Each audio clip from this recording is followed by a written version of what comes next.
Men acayip bulaman ya Allahu Teala liman yashtaghilu bi uyubin nasi an uyubi nafsihi. O'zini ayıplarını koyup, o'zga kishilarni ayıplarını izlab aylanganlarga acayip bulaman ya Allahu Teala. Negar vel aql aqlli odamlar o'zini ayıpları yashirilmas deydi.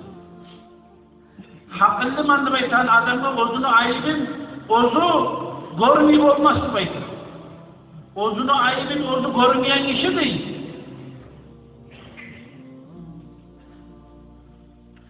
Başka o'zga odamlarning yaxshi amallarida ko'rinmas bu odamlar deydi. O'zini ayibin, o'zini tepsin, o'zi ko'rmagan odam o'zga odamlarning yetagan yaxshi ishlarida ko'rinmaydi. Bir adam bir Allah için bir iş yetemse, bizzatça koşulamsa, bizden yetemse, vardır bir faydası. Allah bir başına olmayı verdi onu. Sıra düşüyor elinden başlayıp tutar biz arkadaşlar.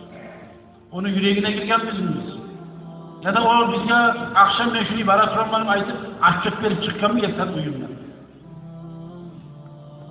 Bir de var bizden bir Allah için yetemse adamlar sol ayta durup, bana ne getirip aytıp, yakıp yakıp çıkıp Allah'lar koptular. Etkeni kadrinde bilmiydi ben. Şolay dağda adamlarını uzandırağının uğruna, dağda hoşlayanın uğruna, şolay şeyden makul et koya kardeşler. Şolay adamlarda ayıkı sozanda olmay şu adam, ozunu ayıkları boluptu burası. Ne kadar ayıkı tura çıksa Allah'ta. Ozunu ayıkını ozu görmeyen adam, özge Müslümanları yakşı amallarda görünmeyi uğradı.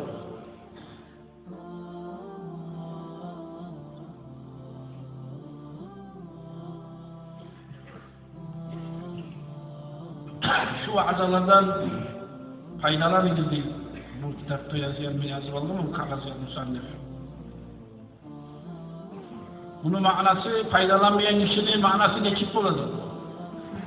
Çakır vaada ayetlerine, bilavlar suyup dinleyin, bilavlar uzak görüne, bilavlar etaya vaadada nasihattan başka cuma bunlar var mı?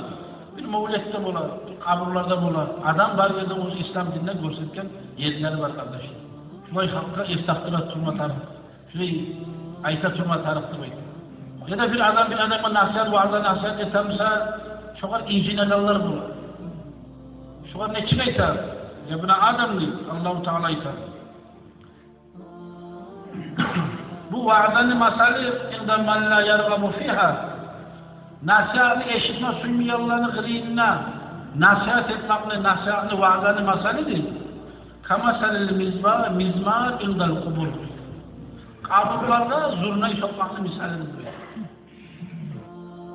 Bari şu sıraklarda sivistok, zurnayı, omuz sokkamla ne faydalarını olurlar. Kaburlarda bari zurnayı sokmaklı misalidir. Vaazda nasihatını anlama suymayanlarını aldığında bari nasihat etmektir bu itanımız. Şunda ne çakı ayıtıp dursak da bir amallar var bizim arkalarımızda ne etsek de şu ağırlık duruşup bile kardeş. Her kim ozu bile ozu var, ben de bilemez. Her kim ozu bile ozunu yetişmeyen amal, ozunu İslam dinine bakıyakta Allah-u Teala razı oladan amallar mende yok dağıdı baytım, yok musa da uzaylı, eskilerini barıp kula kardeşler. Şu bir yılan kevin açagan değil mi? Yetim avuçulmasa yarar. İnsana kalktı böyle gelip ala olur. Bitti. Daha hukukamlarına fayda yok. Daha bu anda aşk vergenlerine onunla olmuyor bu dünyada ötken bu.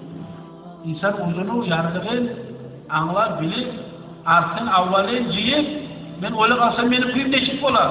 Ne beslanlar ama beni yaratkanım Allah'ın bir aldın adım aytır, esin takmaya gerekli ola kardeşler. Allah-u Teala takip etsin ya Allah'a vesile, Allah'ın şu vaadalarından faydalanmaya. Vesselamu aleyküm ve rahmetullahi teala ve berekatuhu. Esselamu aleyküm ve rahmetullahi teala ve berekatuhu.